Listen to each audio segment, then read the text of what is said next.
Assalamu alaikum кыргыз элим, сиздер менен Ачык Айкын каналы. Ар дайым жаңы жаңылыктарды угуу үчүн биздин каналыбызга катталып, коңгуроочону басып кетиңиздер. Рахмат. Кийинки сөз Мадумаров Адахан Кимсанбаевичте. Рахмат. Мага кемиңиздер жооп бересиздер, айырмасы жок. Конституциянын 44-чү беренеси эмне дейт? Айтыңыздарчы. Пенсионер жашоо минимумунан кем эмес деңгээлде болуш керек деп. Пенсия пособиялар деп ошо жазылган. Сиздердики ошонун кем эмеспи? Урматтуу Адахан Кимсанбаевич, биз бүгүнкү алып келген мыйзамыбызда ошону аткарууга келатат да. Мону киргизсек биз бүгүнкү күндө 50 миңге жакын пенсионер ошодон ашат да. Биз болгон биш аракеттерибиздин баары ошого алып келатат да. Бизде канча пенсионер бар? 740 миң пенсионер. Значит, 720 миң ага жетпейт. Жок, бүгүнкү күндө бизде 60% пенсионер жашоо минимумунан өйдө алат. 58-57%. Андан кийинкиси ылдыйраак алат да, пенсионер жашоо минимуму же пенсионер жашоо минимуму деңгээлинен. Мен буга чейин айтып кетпедимби, Адахан Кимсанович, бүгүнкү күндө баягы 2 миңден аз, 3 миңден аз алган пенсиялар бар. Алардын стажына жараша пенсиялар аз болуп атат. Ошон үчүн биз бул мыйзам менен пенсиянын базалык бөлүгүн стаждан айырып туруп, бардыгына баягы биринчи деңгээл кылып киргизип атабыз да. Ошондо биз 3170 бардыгына кандай стаж болбосун, бирок ошону менен биротоло баягы иждивенчиликте болбош үчүн 5 жылдан 20 жылга чейин стажды киргизип атабыз да. Токтоңуз, шашпаңыз. Актуардык коэффициент канча азыр силерде эсептеп аткан? Актуарный коэффициент 45 жаштан баштап 90 жашка чейин белгиленет. Орто эсеп менен пенсия жашында 0,6 болот да. Канча? 0,6. Реформаны баштаганыңыздарда канча эле бул коэффициент? Жок, бул актуарный коэффициент жылдан жылга, мисалы 45 жаштан анан мурда болсо 0,3, 0,4 болуп, андан кийин 90га чыкканда 0,33 болот да. Ана байкаңыз, ушул реформаны баштаганда коэффициент 0,9 менен баштаганбыз биз. Азыр жылдан жылга түшүрүп баратасыздар. Сиз мындай кылыңыз. Так жооп бериңиз мага. Эгер ошол эң керектелүүчү корзинадан төмөн болууга мүмкүн эмес болсо, анда карап көрүңүз. Жалал Абад областында былтыры кымбаттай элек мезгилде 6600, Ош областында 6300, Бишкек шаарында 6317 сом 40 тыйын. Нарын областында 6174 сом 54 тыйын болуп келген. Бул, эгерде бааларды карасаңыз, нан 17 сом турган мезгилде, эт 449 сом турган мезгилде, макарон азыктары 51 сом турган мезгилде. Расмий стат маалыматтар булар. Азыр 23-жылы жылы бул баалар эселеп кетти да. Азыр эт 800 сом. Нан азыктары, бул жерде пияз 20 сом деп турат. Сабыз 35 сом деп турат. Биз кайда кетип бартабыз? Пенсияга чыкпай эле өзүңдү өзүң узатып ал аркылуу дүйнөгө деген маселе кетип бартпайбы? Азыр Гүл Акматкулунун айткандай, бийик тоолуу райондорго тийбегиле айланайындар. Аларга жеңилдик бергендин ордуна кайрадан 3 жаш кошуп отуруш, анын кажети жок. Бизде 65% калк айылда жашайт. 65% калктын 40%га жакыны бийик тоолуу жерде жашайт. Ысык Көл областы дээрлик бийик тоолууга кирет. Ош областындагы райондорду карап көрүңүз. 7 райондон дээрлик бүт бардык райондордо бийик тоолуу аймактар бар. Силер өтө чоң кайгыга алып келесиздер бул мыйзам менен. Анан жанагы 6-чакырылыштагы депутаттар жамааттык түрдө киргизишкен экен, эмне максатта киргизишкен белгисиз. Токтотуңуздар. Кеч боло электе токтотуп калыңыздар. Ушуну комитетке дагы биз эске салып коюшубуз керек. Экинчи окууга алып чыгуунун кажети жок эле бул маселени. Комитет коргош керек эле ошол биздин шайлоочулардын укугун. Ансыз дагы эптеп бир 2000 сомдон ашык албай аткан пенсиясыны дагы да кемтип калалы деген саясатка барбаш керек эле биздин комитет. Урматтуу кесиптештер, талкуу болгон болсо чыгып, мен дагы ушул сандарды тактап бергенге даярмын. Мен сиздерге кайрылам, чакырып кетем. Бул мыйзамды биз четке кагышыбыз керек.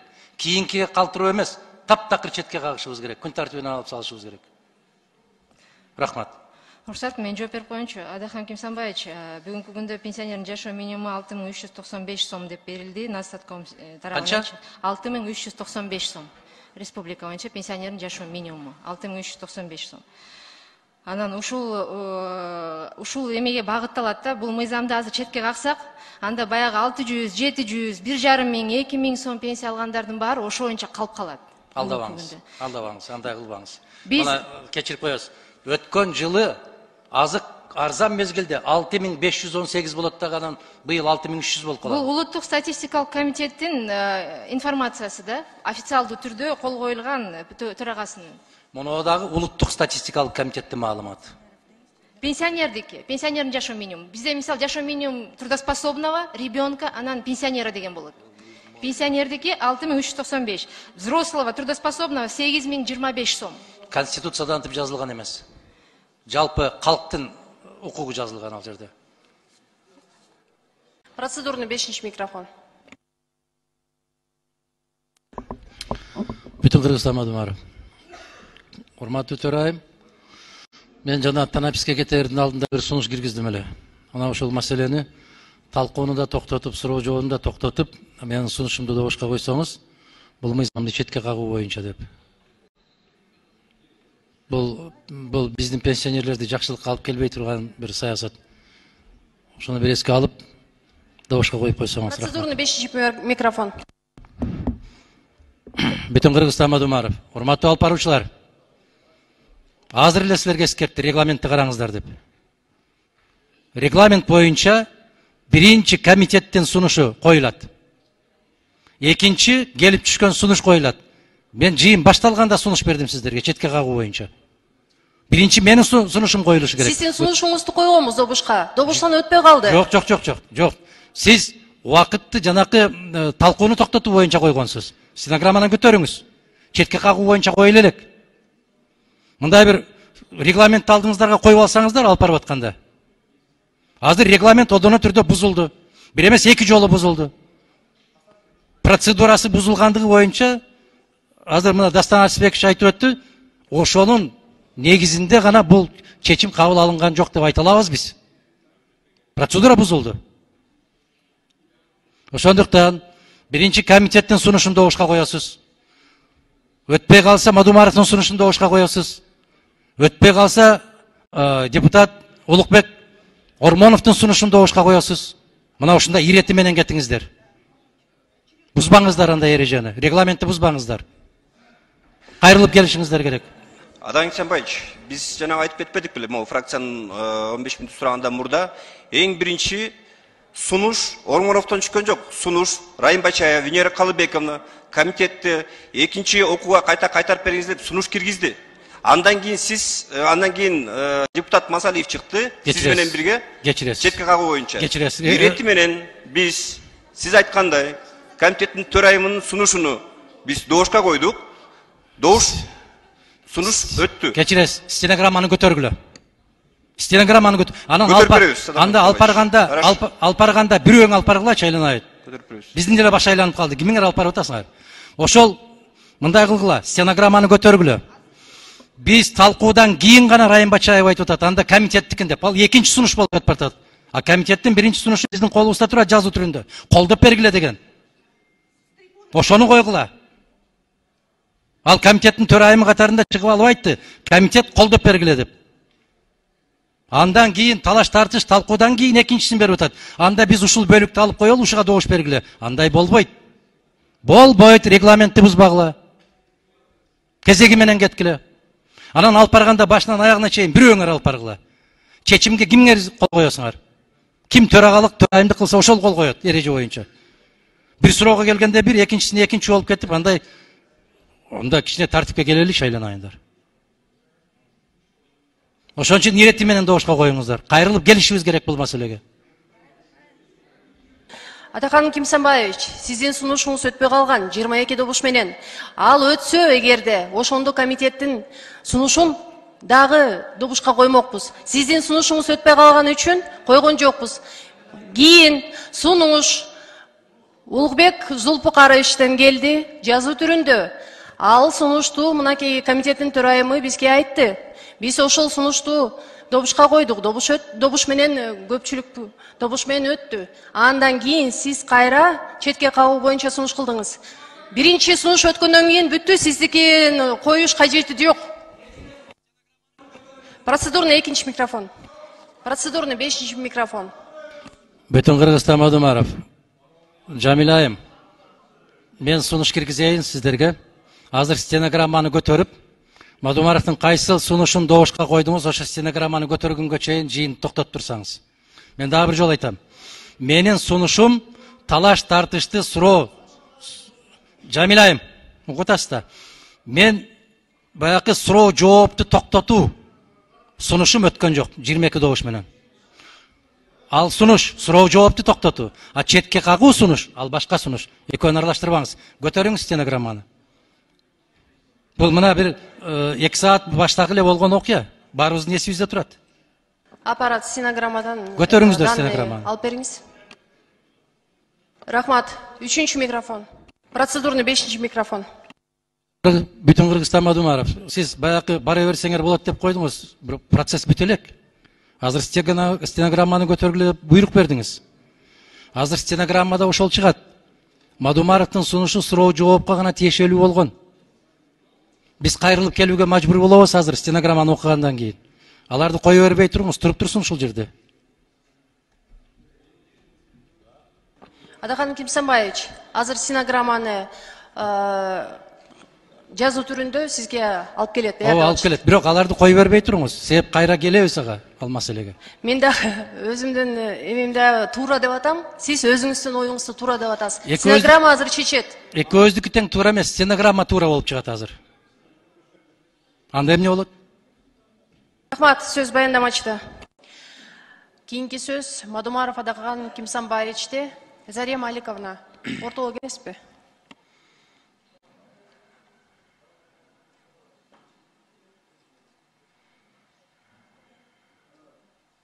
Мен сүйлөп баштай элекмин, убакыт канчасын кетирип бериңер жигиттер. Аппарат кайта бериңиздер убакыттын. Бүтүн Кыргызстан Мадумаров. Могул жерде бир чоң маселе, көйгөйлүү маселе жаралганы турат. Коомдук менен мамлекеттик деген түшүнүккө урматтуу министрдин орун басары так маалымат бериңиз. Өтө так. Себеп аскер абалы киргизилген мезгилде менчиктин түрүнө карабастан мамлекет каалаган чечимди кабыл алууга милдеттүү. Туурабы? Айтсаңыз, ушу ар бир суроомо жооп берип туруңуз. Токтотуп каласыз убакыт. Өзгөчө кырдаал. Өзгөчө кырдаал болгондо дагы, аскер абалы киргизилгенде дагы. Аны мындай айта албайм, азыр жазуу түрүндө жооп берелик. Мындай айта албасаңыз, мен сизге айтайын. Кыргыз Республикасынын мыйзамынын негизинде өзгөчө кырдаал болгондо, согуш абалы жарыяланганда менчиктин түрүнө карабастан мамлекет өзүнүн каалаган чечимин кабыл алат деп турат мыйзамда. Мына ушул жерде чоң маселе жаралат. Коомдук, мамлекеттик деген. Сиз кандай деп талкуу берип атасыз коомдук дегенге? Азыр кесиптештерге бердиңиз, мен түшүнбөдүм сиздин позицияңызды. Коомдук жана мамлекеттик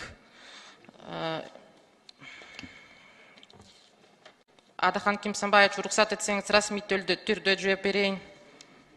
Мен расмий түрдөгүсүн окудум. Биздин тилде айтканда кантип жооп берилет ал? Эмне айырмасы болот? Биз ойлойбуз, анын айырмасы коомдук жана мамлекеттик как будет нужды.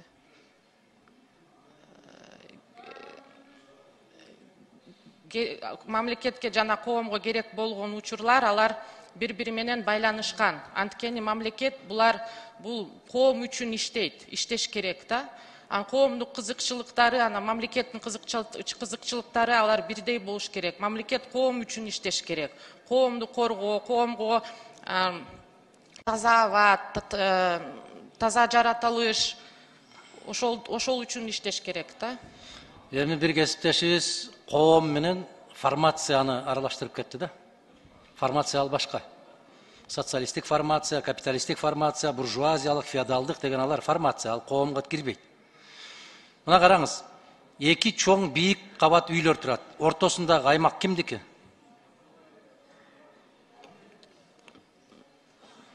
Ал муниципалдык жер болот, же мамлекеттик жер болот, же ошол үйлөрдүн прилегающий территориясы болот.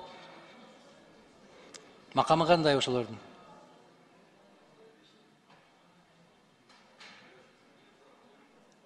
Мен сурооңузду угулбай калдым. Мисалы жарыялар коюлат да.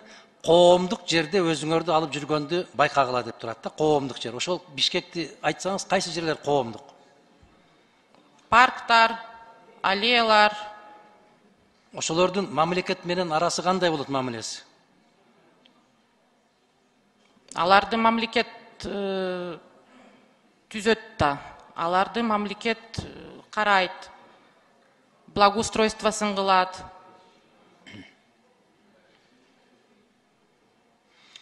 Бал өстүрүүчүлөр, бал өндүрүүчүлөрдүн коомдук уюму бар да, Ооба бар. Анан ошону айтпайсызбы сиз? Коомдук менен мамлекеттик экөө бир деп атпайбызбы биз? Жок. Коом кичинекей көз кызыкчылыктарына жараша, кесиптерине жараша уюшулушу мүмкүн. Бирок коомдук кызыкчылык мамлекеттик кызыкчылыкка баш ийиши керек деп жазбайсыңарбы ушундай кылып? Мыйзамга ушинтип так киргизбейсиздерби? Эгер коомдун кызыкчылыгы менен мамлекеттин кызыкчылыгы шайкеш келбей калган учурда, мамлекеттик кызыкчылык үстөмдүк кылат деп жазып койбойсуздарбы ушуну? Адахан Кимсанбаевич, эми бул мыйзам уже экинчи окууда болуп атат. Сиздин сунушуңузду карап чыгалы, регламент кандай болот бул? Анда мындай кылыңыз. Демилгечи катарында, баяндамачы катарында ушул келип түшкөн сунуштардын баарын эске алуу менен экинчи окууга, үчүнчү окууга эмес, экинчи окуу режимине кайтарып бериңиздер деп сунуш кылып киргизиңиз.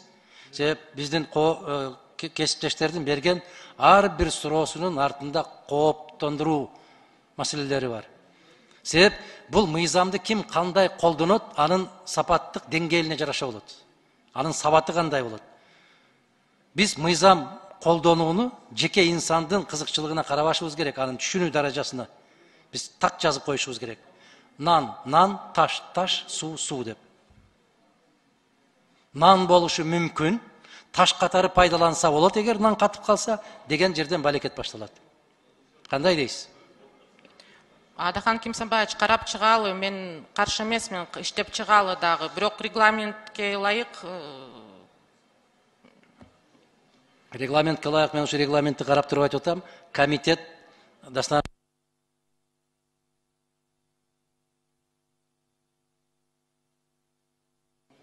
Рахмат. Кийинки сөз Төлөбаев Албак Зарлыковичте. Бүтүн Кыргызстан Одумаров. Урматтуу төрайым, жана сиз тапшырма бердиңиз эле, жана карап көргүлө депчи, стенограмма боюнча. Сизге менимче тийиштүү адистер жооп берсе керек. Стенограмманы карап чыктык биз. Ошол боюнча кандай чечимге келебиз?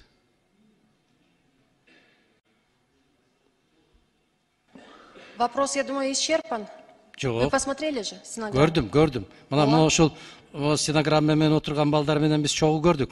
Сиз добушка суроо жоопту токтотуу жөнүндө маселени койдуңуз добушка. Андан кийин комитеттин чечимин коймокмун. Сиздин сунушуңуз өтпөй калды. Ошон үчүн комитеттин чечимин койгон жокмун. Комитеттин чечиминен кийин эмес, Улук Зулпукаровичтин сунушунун алдында менин сунушумду коюшуңуз керек эле. Процедура ушундай. Сиздин Видеосу менен турат. сунушуңузду койдум. Меникин койгон жок. Ирет, анан сунуш түштү. Ормонов Улукбек Зулпукаровичтин. Комитеттин төрайымы жарыялады. Андан кийин сиз четке кагуу боюнча экинчи ирет сунуш кылдыңыз. Биринчи ирет сунуш түшкөн, ошону койдум. Экинчи ирет сиздикин кажети жок. Койгон жок. Ошо. Эми караңыз.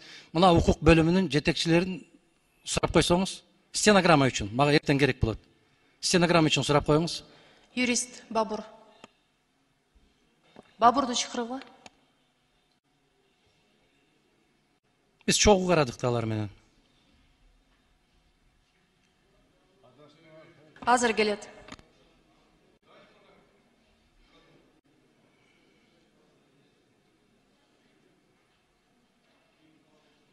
Бул принципиалдуу маселе, урматтуу кесиптештер. Пенсия менен камсыз кылуу маселеси бул өтө принципиалдуу маселе.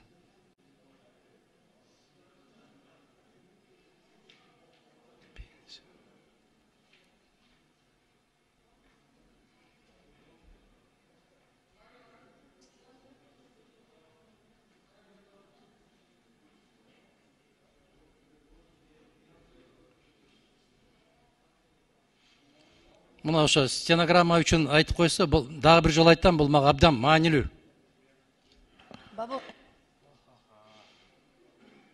Бабыр мырза, мен айтып атам, жанакы добушка коюлган маселе суроо жоопту токтотуу жөнүндө коюлду, а четке кагуу жөнүндө коюлган жок. Сиз ошо суроо жоопту токтотуп, добуш берүүгө өтөлү деп айтып атасыз, видеосу турат. Ал өткөн жок 22 добуш менен.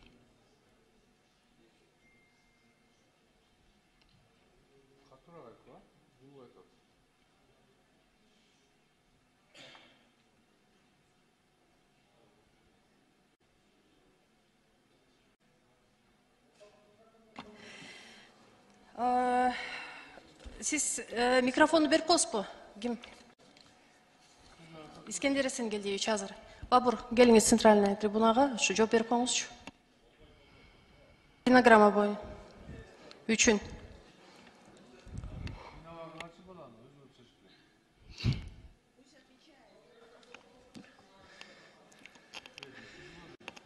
Адахан Кимзомович, саламатсызбы? Сиз процедурага чыктыңыз, чыгып ал жерде талкууну токтотуп, аталган мыйзам долбоорун четке кагуу боюнча сунуш бердиңиз. Андан сырткары Жамиля Кубанычбековна талкууну токтотуп, добушка өтүү боюнча маселеңизди добушка койду. Бирок өткөн жок. Туура. Эгерде сиз койгон сунуш өткөндө, анда комитеттин чечимин койгонго Ай, балдар, ай, өсө турган балдарсыңар да, өсө турган. Азыр эле танаписте үчөөбүз отуруп, ошол жерде бир добуштан айттыңыздар, ушул туура экен, сиздики туура экен деп. Өсө турган балдарсыңар да айланайындар. Өмүрүңөргө береке берсин Кудай. Ал жерде процедура бузулган жок деп айттык. Кечирип койгула. Добушка видеону коюп койгула ушул жака. Добушка Жамила эмнени коюп атат? Суроо жоопту токтотуп, добуш берүүгө өтөлү деп коюп атат. Добуш берүүгө өтөлү. Добуш берүүгө өтөлү. Суроо жоопту токтотуп, үтүр добушка өтөлү. Казнить нельзя помиловать дегендей. Андан депутаттар айтты, Улук Узулукарович айтты, бизде суроолор бар. Аягына чейин угуп алалы. Бизден дагы тактай турган маселелерибиз бар. Суроо жоопту токтотпой туралы деп бу киши сунуш берди, добушка коюлду. 22 менен мени көткөн жок. Бирок четке кагуу сунушу добушка коюлган эмес. Анда кечирип кой. Анда суроо жооп бүткөндөн кийин комитеттики коюлушу керек. Комитеттик өтпөй калса меники коюлуш керек. Менден кийин Улук Узулукаровичтики коюлушу керек. Адахан Кимжамбаевич, сиздин сунушуңуз коюлду добушка. Эгерде сиздин сунушуңуз добуштан өткөн болсо, макул, өсө турган баласын айланайын. Кудай өмүрүңө береке берсин. Өсө бер мындан ары карай. Өсө бер айланайын. Рахмат. Уятты айланайын. Ушул жерде туруп видеону чогуу көрүп, сиздики туура экен деп алып, кайра трибунага чыгарсак тескери кеткен. Жакшы эмес жигиттер, өтө жакшы эмес. Өтө жакшы эмес. Аман эле болгула айланайындар. Каналга катталып, мага жакты деген белгини басып, ой пикири калтырууну унутпаңыз. Чымындай жанды чыркаткан чындык биз менен.